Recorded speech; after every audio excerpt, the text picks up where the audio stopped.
রাধেশ্যাম, রাধে রাধে, জয় রাধা মদন গোপাল, শ্রী রাধা মদন গোপাল। আজকে আমরা আলোচনা করব শ্রীমদ্ ভাগবতের একাদশ স্কন্ধ ষষ্ঠ অধ্যায় পিঙ্গলা উপাখ্যান। হরিনাম শ্রবণ করুন, হরিনাম জপ করুন, হরিনাম কীর্তন করুন। কলিতে জ্ঞান যুগ নহে, কর্মযুগ নহে, কলিতে ভক্তি ব্যতীত আর কোনো যুগ নেই। উচ্চস্বরে হরিনাম সংকীর্তনকারী ওই হরিনাম নিজেকে সহ গাছপালা লতা পাতা সবের মঙ্গল করিয়া থাকেন। হরিনাম সংকীর্তন অত্যন্ত পুণ্যজনক এবং সর্ব পাপ নাশক, কামপদায়ক, মুক্তিপদ। তাই হরিনাম সংকীর্তন করবেন। তপ্ত কাঞ্চন গৌরাঙ্গিনী রাধে বৃন্দাবনেশ্বরী বিশ্ববানুসুতাঙ্গী পরমামি হরিপ্রিয়। রাধে কৃষ্ণ কৃষ্ণ কৃষ্ণ রাধে রাধে, রাধে শ্যাম শ্যাম শ্যাম রাধে রাধে, রাধে কৃষ্ণ কৃষ্ণ কৃষ্ণ রাধে রাধে, রাধে শ্যাম শ্যাম শ্যাম রাধে রাধে। জয় রাধা জয় কৃষ্ণ জয় বৃন্দাবন, শ্রী গোবিন্দ গোপীনাথ মদন মোহন। জয় রাধা জয় কৃষ্ণ জয় বৃন্দাবন, শ্রী গোবিন্দ গোপীনাথ মদন মোহন। শ্যামকুণ্ড রাধাকুণ্ড গিরি গোবর্ধন, কালিন্দী যমুনা জয় জয় মহাবন। কেশিঘাট বংশীঘাট দ্বাদশ কানন, যারা সব লীলা কৈর শ্রীনন্দ নন্দন। শ্রীনন্দ যশোদা জয় জয় গোপগণ, শ্রীদামাদি জয় জয় জয় ধেনু বৎসগণ। জয় বিশ্ববানু জয় কীর্তিদা সুন্দরী, জয় পূর্ণমাসী জয় আবির নগরী। জয় জয় গোপীশ্বর বৃন্দাবন মাজ, জয় জয় কৃষ্ণ সখা বটুদ্বিজ রাজ। জয় রাম গাঠ জয় রোহিণী নন্দন, জয় জয় বৃন্দাবন বাসী যত জন। জয় দ্বিজ পত্নী জয় নাগ কন্যাগণ, ভক্তিতে যাহারা পাইল গোবিন্দ চরণ। শ্রীরাস মণ্ডলা জয় জয় রাধেশ্যাম, জয় জয় রাসলীলা সর্বমনোরমা। জয় জয় রস রস সর্বরস সার, পরকিয়া ভাবে যাহা ব্রজেতে প্রচার। শ্রীজানবীর পাদ পদ্ম করিয়া শরণ, দীন কৃষ্ণ দাস কয়ে নাম সংকীর্তন। দাওল নদিয়ার লোক গৌরাঙ্গ দেখিতে, আনন্দে আকুলোচিত না পারে চলিতে। চিরদিনের গৌরাচাঁদের বদন হেরিয়া, দুঃখিত চাকর আঁকি রইল মাতিয়া। হেরিয়া বকত গণ আনন্দে বিবর, জননী পাইয়া গৌরা চাঁদে করে কুর। মরণ শরীরে যেন পাইল পরাণ, গৌরঙ্গ নদিয়া পুরে বাসুগুস গান। জয় রাধা জয় কৃষ্ণ জয় বৃন্দাবন, শ্রী গোবিন্দ গোপীনাথ মদন মোহন। জয় রাধে জয় রাধে জয় রাধে জয় রাধে। শ্রীমদ্ ভাগবত। সুখদেব কয়ে শুনো অহে নরবর, অপূর্ব কখনো শুনো কহি তত্পর। পুনঃ অবধূত সাধু যদুরাজ দরে, আসক্তির কথা কিছু কয়ে সমাদরে। দুয়েই দেহিগণ এইরূপে দুঃখের উদয়, তদ্রূপ ইন্দ্রিয় সুখ জানিবে নিশ্চয়। স্বর্গ নরক তথা দুই স্থান হয়, বাঞ্ছা নাই করে তাহা পণ্ডিত নিশ্চয়। অজগর বৃত্তিধারী উদাসীনগণ, তাহারা যেরূপে করে আহার গ্রহণ। তোমারে কইব সেই কথা এক্ষণে, সরস বিরস কিছু নাই মানে মনে। অথবা অধিকতারা যাহা কিছু পায়, ইচ্ছাকর্মে উপস্থিত ঘাস মাত্র দাকায়। যদি কবু তাহাদের নামিলে বুঝন, দৈবকে তাহারা করে করে তখনই স্মরণ। ইয়া ভাবি ধৈর্য ধরি অজগর মত, নিরাহারে নিরুদ্যমে তাকেও বিরত। শয়ন করিয়া তাকে সদাসর্বক্ষণ, সেই তত্ত্ব তোমারে কই শুনো এখন। ইন্দ্রিয় আসক্তে সেই দেহদারী হয়, মনোবল দেহ বল আছে নিশ্চয়। করিয়া কর্মকারী শরীর ধারণ, নিদ্রাশূন্য হয়ে স্বার্থে দৃষ্টি অনুক্ষণ। স্মৃতিত প্রবাহ শান্ত সাগরের মতো, গম্ভীর অনন্ত পার মুনিগণ অযত। জলপূর্ণ শ্রুতি বর্ষাতে যেমন, মহাবেগে সাগরেতে করে গমন। তথাপিও স্থিরতর তাকে সাগর, কদাচনা হয় সেই অতীব দুস্তর। সেই মতো কৃপাপর হয় মুনিগণ, কামলুব্ধ হয়ে মুগ্ধ না হয় কখন। অজিত ইন্দ্রিয় যারা সুনগুণমণি, মুগ্ধ সদা হয় তারা পাইয়া রমণী। অনলে পতঙ্গ যথা লোভেতে পতন, সেই রূপ করে এরা নরকে গমন। বস্ত্র অলঙ্কারাবৃত মায়াতে রচিত, পাইয়া কামিনী কুল হয় বিমোহিত। সেই মূর্খ নষ্ট দৃষ্টি পলবিত জন, অনলে পতঙ্গ পায় তেজে জীবন।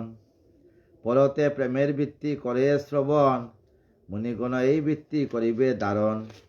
জীবন ধারণ হয় সুনহ যাহাতে, পীড়ন না করে গৃহ করি যে তোমাতে। একমাত্র গাছততা করিবে গ্রহণ, অল্প অল্প করি তাহা করিবে ভোজন।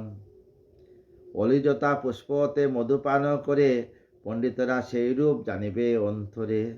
ক্ষুদ্র বা বৃহৎ শাস্ত্র হয় দর্শন, তাহাতে সারমাত্র করে গ্রহণ। আরো শুন বিখ্যাতব্য আনি যা হয়, পরদিন জন্য তাহা না করে সঞ্চয়। তাহারা মক্ষিকা সম নাশপ্রাপ্ত হবে, সঞ্চিত সে দ্রব্য তারা কদাচ না রবে। আরো শুন কই আমি ওহে নরপতি, দারুময়ী হয় যদি সুন্দরী যুবতী। কই শুন সারকতা ভিক্ষুক যে জন, নিজ পদে তাকেও না করে স্পর্শন। যদ্যাপি ভিক্ষুক তারে কবু স্পর্শ করে, করণী লোভে করি গর্তে পদরা যথা পরে। পাগ্যজনে মণিবাবি আপন কামিনী, গ্রহণ না করে ভাবি মৃত্যু স্বরূপণী। দুঃখেতে সঞ্চয় করি লুপ্ত জয় জন, ভোগনাই করে কিংবা না করে অর্পণ। অর্থবেত্তা গণ তাহা হরেও না আসে, মধু লালসাতে যথা মক্ষিকা বিনাশে। সেই মতো মুনিগণ জানিবে নিশ্চয়, নিতান্ত দুঃখিতে গৃহ ধনী উপার্জয়। আরে এক কথা তুমি শুনমতিমান, কবু নামে শুনে তারা নিকৃষ্ট যে গান। বেদগণ গীতে যথা হরিণ মোহিত, তার নিকটেই হইবে শিক্ষিত। সেই কথা শুনবে অয়ে নিপদন, ঋষ্যশৃঙ্গ নামে এক হরিণী নন্দন। কামিনীর বশীপতি ছিল সর্বক্ষণ, নারীদেরও গ্রাম্যগীত করিত শ্রবণ। নিত্য আদি উপভোগ তাহাদের সঙ্গে, বশীভূত হয়ে সেই কামিনীর রঙ্গে। বিঞ্জতা বরশিতে কনে বিদ্ধ হয়, অজ্ঞান মানব তথা জানিবে নিশ্চয়। জগতে জানিবে তুমি পণ্ডিতের জয়জন, রসনাতে পরাজয় করে যে সাধন। আরো যত ইন্দ্রিয়কে করে পরাজয়, অজ্ঞান মানবেই ক্রমে বৃদ্ধি হয়। যে ব্যক্তি পুরুষ জানিবে এখন, আর অন্য রিপু বশ করে তারা সর্বক্ষণ। কিন্তু যদি রসনাতে নাই করে জয়, জিতেন্দ্রিয় বলি তারে কেহ না ই কয়। রসনা করিলে জয় জিতেন্দ্রিয় মানি, তোমারে বিশেষ রূপে কই তত্ত্ববাণী। অপর আসক্তি কথা শুনো নরপতি, বিদ্যেহ নগরে রহে পিঙ্গলা যুবতী। বেশ্যাকুলে জন্ম তারা বেশ্যা ধর্মে মত মন, তাহতে কিছু শিক্ষা শুনো রাজন। তার বৃত্তান্ত কিছু কইব এখন, লইতে সংকট স্থানে নগরে আপন। পরমা সুন্দরী বেশ করিয়া দারণ, দ্বারদেশে দাঁড়াইল যুবতী তখন। পথেতে গমন করে পুরুষের দল, তাহা দেখি দনরূপে হইল প্রবল। মনে ভাবে আসিয়াছ নাগর আমার, পাইবে অনেক দন আমি এইবার। কিন্তু শুনো মহারাজ অপূর্ব কথন, অনেক পুরুষ তথা করিল গমন। কিন্তু তারা অন্য স্থানে অমনি চলিল, তবে সে পিঙ্গলা বেশ্যা মনেতে ভাবিল। অবশ্য আসিবে কোনো ধনী মহাশয়, তাহাতে হইবে বহু ধনেরও সঞ্চয়। এইরূপে মনে মনে অনেক ভাবিল, মনের বেশ তারা তথায় দাঁড়াইয়া রহিল। এইরূপে নিশাকাল গতপ্রাপ্ত হয়, ধনরূপে মুখ সূক্ষ্ম অতিশয়। পিঙ্গলা পরেতে যারা কহিল তখন, সেই কথা কই শুন হে মহাজন। যাহাতে অপার পাশ হইবে ছেদন, পিঙ্গলার অনুতাপ অপূর্ব কথন। পিঙ্গলা কহিল পরে শুনো রাজন, বিবেক বিহীনা আমি অতি মূঢ়জন। আমি অতি মন্দমতি তাই নিরন্তর, অবিলাস করি মনে অসত নাগর। মমসম অভাগিনী কে আছে এমত, তুচ্ছ ক্লান্ত হতে না চাই গিন্নিত রমন। এমন জঘন্য কর্ম মনমত্ত রয়, সুখদাতা ধনদাতা নিত্য সুখময়। তাহাচারি বিতা আশা সুখেতের কারণ, ভয় দুঃখ মনস্তাপ যুক্ত যে রমন। তাহাচে দি অবিরত অপফুল্ল অন্তরে, এজন্য এ বৃত্তি সব লোকে নিন্দা করে। সেই বৃত্তি অন্য অনুকরণ করিয়া চালন, তাহাকে তাপিত আমি করি সর্বক্ষণ। অর্থলোপ বজি আমি লম্পট যে হয়, অনুসূচ্য হয় সেই নরদুরাস হয়। তাহা হতে আশা করি রতি দ্বারা তারা দন, অস্থিমাংস সেই দেওয়া হয়েছে গঠন। তকরুম নখ দ্বারা তাহা যে আবৃত, অনিত্য সে দেহ নব দ্বারেতে রচিত। সেই দেহ গৃহমল মূত্রে পূর্ণ হয়, তাহে ভোগ করিয়া আমি সানন্দ হৃদয়। আমি হীন মতি এই বিদ্যেয় নগরে, নিতান্ত অসতি আমি জেনেছ অন্তরে। কেননা সে পরমাত্মা পরম কারণে, কাম ইচ্ছা কেহ নাই করি তার রসনে। সকলের বন্ধু তিনি সর্ব আত্মাময়, আপনা হইতে তারে করিয়া যে ক্ষয়। লক্ষ্মী সম তারা সহ বিহার করিব, আরো যেন মন্দ কর্ম মর্তনা হইব। যখন আমার মনে এরূপ উদয়, তখন অন্তরে আমি জানুন নিশ্চয়। সেই সর্বসার হরি দেবনারায়ণ, আমারে করিল কৃপা জানিনে এখন। আমি অতি মন্দভাগ্য জগত ভিতরে, তাই তো এ দুঃখ হেনু উদর অন্তরে। আরো কেন ব্যথা আসে হইবে মগন, দুরাশা চারিয়া ফলব ঈশ্বরের শরণ। ঈশ্বরের প্রতিভক্তি সতত করিবে, নারায়ণে মনে ভাবি যা কিছু পাইব। তাহাতে হইবে মম জীবন ধারণ, সতত করিয়া সেই হরিণের স্মরণ। আত্মাময় আত্মাসহ করিবে বিহার, সংসার কূপেতে আত্মা মগ্ন নিবার।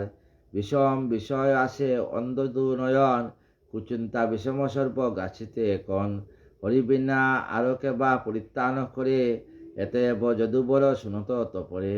ফেরিবে নয়নে তুমি সংসার যখন, কালসর্পে গ্রাস যেন করেও অনুক্ষণ। ঐহিক সুখেতে তবে বিরত হইবে, নিজেই আপন তত্ত্ব আপনি বুঝিবে। তদন্তর সুনরায় পিঙ্গলা যুবতী, এইরূপে মনে মনে করিয়া যুক্তি। নগরের আশা তথা আর না করিল, মনের প্রবোধ দিয়া গৃহীতে চলিল। মানবের আশা নানা দুঃখের কারণ, আশা ত্যাগ বহুজন সুখ শুন রাজন। নাগরে আশাচারী পিঙ্গলা যুবতী, শয্যা পরে নিদ্রা যায় শুকাবে সে অতি। পিঙ্গলার কথা মনে অনুতাপ বিনা, কবু নয়ে জীববুদ্ধি আসক্তি বিহীনা। এতএব হে উদ্ধব সুনমতিমান, আসক্ত বিহীন তব করিবে পরাণ। সুবোধ রচিল কথা যে করে শ্রবণ, অনায়াসে যায় সে গোলক গমন। সপ্তম অধ্যায় অদ্ভুত বাক্য। শুকদেব কয়ে রাজা কর শ্রবণ, জগতের সার হরি পরম কারণ। হরি জগতের সার, অনাদি আদি গোবিন্দ। একান্ত সে হরিপদ সদা কর সার, অনায়াসে মহাপাপে পাপে পাইবে নিস্তার। মহাপাপ থেকে মুক্তি পাওয়া যায় যদি ভাগবত কথা শোনা হয়। তারপর অবধূত কহিল রাজনে, যাহাদের আছে গৃহ যেন তুমি মনে। তাহাদের সদা চিন্তা অন্তরে উদয়, আমারও নাহিকতা জানিবে নিশ্চয়। আপনা আপনি আমি খেলি সর্বক্ষণ, আসক্তি আমানে নাই জন্মায় কখন। বালকের মতো আমি সংসারে বেড়াই, ওহে মা মতি আমি কইলাম তাই। মান অপমান মোর কিছু নাই, কবু কিছু নাই। গৃহীদের ন্যায় চিন্তা না করি সদাই। বালক অজ্ঞানে উত্তমবিহীন, প্রকৃতি পরম আর ঈশ্বরের লীন। এই দুইজন সুখী সংসার মাঝারে, সারতত্ত্ব কইলাম নিশ্চয় তোমারে। এইরূপে অবধূত যদুরাজপতি, অপূর্ব সাধন তত্ত্ব কইল সম্পত্তি। হে উদ্ধব এই কথা কর মমমতি অভিমত, নিত্য তুমি এইভাবে ভাব অবিরত। অবধূত কয়ে শুন অহেনর বর, কইব তোমারে এক কথা মনোহর। একদিন কোনো এক কুমারীর গড়ে, কতিপয় ব্যক্তি আসে বিবাহের তরে। যখন কুমারী গয়ে সবে উপনীত, মাতা পিতা গৃহে তা নয়ে উপস্থিত। তখন কুমারী সেই অভ্যাগত জনে, নিয়মিত অভ্যর্থনা করিল যতনে। সে কুমারী তাহাদের আহারের কারণ, দেখি সালে ধান্য লয়ে করিল বাঙ্গন। বাঙ্গিতে লাগিল ধান্য গোপে এনে যখন, হস্তের শঙ্খের শব্দ হইল তখন। মহাশব্দে শঙ্খশব্দ বাহির হইল, তাহাতে মনে লজ্জা বড় কুমারী পাইল। মনে মনে কুমারী সে করিল চিন্তন, এই লজ্জিত কার্য যত অভ্যাগত জন। জানিলে পারিলে মনে অশ্রদ্ধা করিবে, তাহাতে আমার মর অযশ হইবে। এইরূপ লজ্জিত হয়ে তবে হয়ে মনে মনে একে একে শঙ্খভঙ্গ করে সেই ক্ষণে।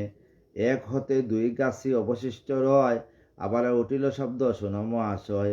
আরো এক গাছি তার ভাঙ্গে পুনর্বার, তায়া শব্দ না উঠিল শুনো সারোদ্ধার। তোমারে কি কব আমি হে শত্রু দমন, লোকেতে তত্ত্ব জানিবারে কহিবি বরণ। এইরূপে ভ্রমে আমি দেশ বিদেশ, কুমারী হইতে পাই হেন উপদেশ। যদি এক স্থানে বাস করে বহুক্ষণ, কিবা দুইজনে তাকে শুনো রাজন। কলহ করে তারে জানিবে নিশ্চয়, এতেব কহি তোমা শুনো মহাশয়। যেরূপ হইলে বঙ্গ কুমারী কঙ্কন, একগাছি মাত্র শেষ রইল যখন। তখনও তাহাতে শব্দ না হইল আর, একাকী বাসতে হয় মঙ্গল সবার। এতএব তেজি আসা একান্ত অন্তরে, আলস্য সারিয়া বোঝ পরম ঈশ্বরে। সমস্ত আলস্য সারিয়া ঈশ্বরকে ভোজনা করবেন। অভ্যাস যুগতে করি বিরাগ অন্তর, এক মনে ভগবানে ভাব নিরন্তর। সমস্ত ত্যাগ করি এক মনে হৃদয় সিংহাসনে বসে ভগবানকে ভাববেন। ঈশ্বর নিকট হবে জানিয়েই মন, কর্ম বাসনা সব করিবে বর্জন। সত্যগুণে বশীভূত হইয়া তখন, সত্যরজতম গুণে হবে যবে বিনাশন। তখনও নির্বাণ প্রাপ্ত জানিবে তাহার, পাইবে পরম গতি শুনক ঈশার। তাহাতে তাহারও চিত্ত একান্ত হইবে, অন্যদিকে আর তা কবু না যাইবে। বাহ্য অভ্যন্তর কিছু জানিবে না আর, যোগীগণ চিত্ত হয় যে রূপ প্রকার। লক্ষ্যতে নিবিষ্ট চিত্ত হয় যেই জন, পার্শ্বেন নিপেরে কবু না জানে যেমন। সেই রূপ চিত্ত যদি অবরুদ্ধ হয়, ভিতরে বাইরে কিছু জানি না হৃদয়। মুনি বলে সর্পসম সদা সাবধান, একচারী গৃহহীন শুনম অতিমান। গুহাশ্রয়ী অসহায় অল্পবাসী হবে, আচার অসংখ্য লবে হবে মুনিগণ সবে। গৃহারম্ভ মানুষের দুঃখের কারণ, নিষ্কল সদায় তা শুনয়ে রাজন। বহু জন্ম পরে হবে মানব জনম, মানব জন্ম হয় দুর্লভ করম। অনেক জন্মের পরে কিন্তু মানব জন্ম, এই দুর্লভ মানব জন্ম। তাই মানব জন্ম সার্থক করতে হইলে হরিনাম করবেন। মানব জন্ম এই জন্ম লাভ করি যত মূরজন, বিষয়ে আসক্ত হয়ে লবে মরণ। দৃঢ় ব্যক্তি মুক্তি করে উৎসুক সতত, আত্মনিষ্ঠা হয়ে তারা রবে অবিরত। অহংকার সঙ্গ আদি করি পরিহার, পৃথিবী ভ্রমণ সুখে করেও নিবার। নারায়ণে উদ্ধবরে কহিল সাদরে, এইরূপ অবধূত কয়েজ দুবরে।